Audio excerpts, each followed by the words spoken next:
Welcome to 100 Years of Advice. Thank you for visiting this quiet tea house where you can lay down the burdens of your heart. Perhaps right now you are sighing as you look at your husband's back as he lies on the sofa, just flipping through TV channels. Or perhaps you are swallowing your sorrow because of a wife who nags you, saying, "You're in the way of my cleaning," after you've returned from a lifetime of hard work. Retirement should be a blessing, but the reality is often a war. Facing each other when you wake up, asking, "What's for lunch?"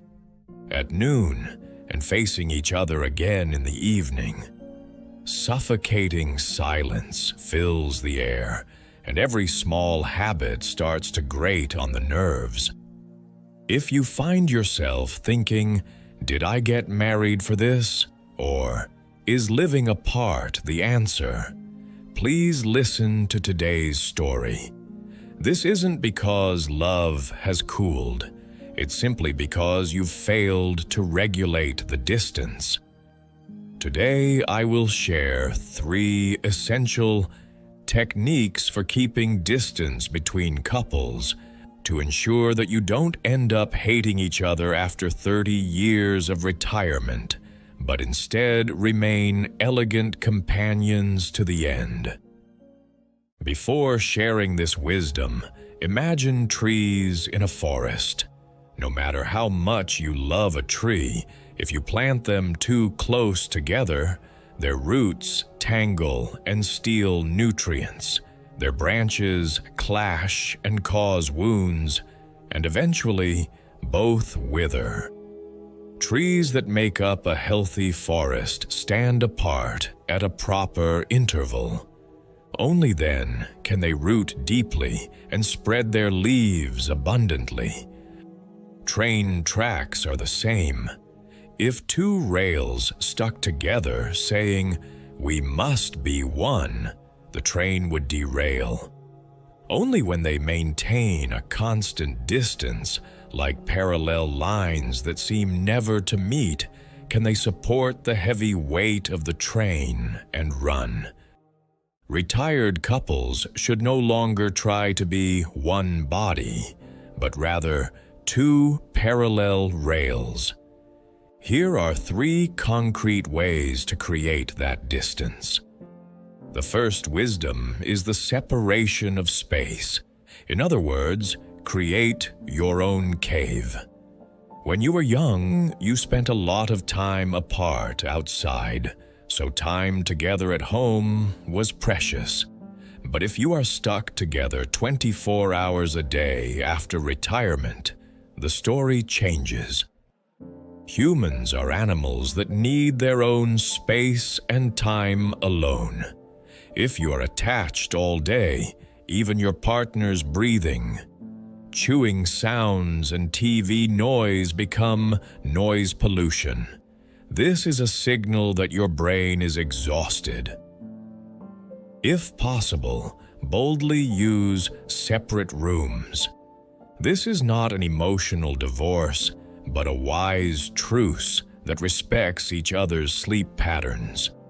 If you lack rooms, ensure you have separate times, where you close the door or go outside to be unseen by each other. The second wisdom is to reduce the number of shared meals, the so-called escape from 3 meals a day. Do you know what phrase retired wives fear the most? It's hearing, "What's for lunch?" while cleaning up breakfast. Husbands, this is not a matter of love, but a matter of labor. Preparing 3 meals a day is an enormous amount of household labor. If you have retired from active duty, you must also allow your wife to retire from the kitchen. Set a strict rule. We solve lunch on our own. Whether you eat leftovers or cook ramen, you must be able to solve at least one meal yourself to avoid being a burden to your spouse and to live a dignified old age. The third wisdom is to stop trying to fix your partner. When you retire and stay at home, you see things you didn't see before. That's not how you wash dishes. Don't leave your clothes anywhere. They have lived that way for over 60 years. Trying to remodel your spouse with nagging now is merely an invitation to a fight. Do not view your partner as a student, but as a roommate. A landlord doesn't chase around a tenant getting angry because they turn their socks inside out. You just acknowledge, oh, that's their style. Or if it really bothers you, you clean it up yourself. The moment you try to point out and teach, the house becomes a suffocating classroom instead of a comfortable sanctuary.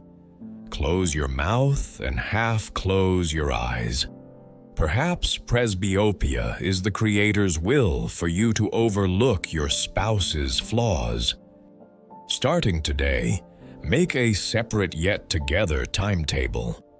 Once or twice a week, go out to meet friends or pursue hobbies. Do not feel sorry for leaving your spouse alone. That is the way to help each other. And when you return, express your gratitude by saying, "Thank you for cleaning."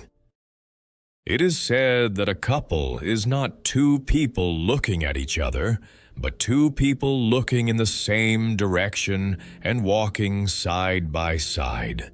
Keep a little distance and walk slowly, matching each other's pace. I bless your old age to be one where you are not a burden to each other, but a strong support.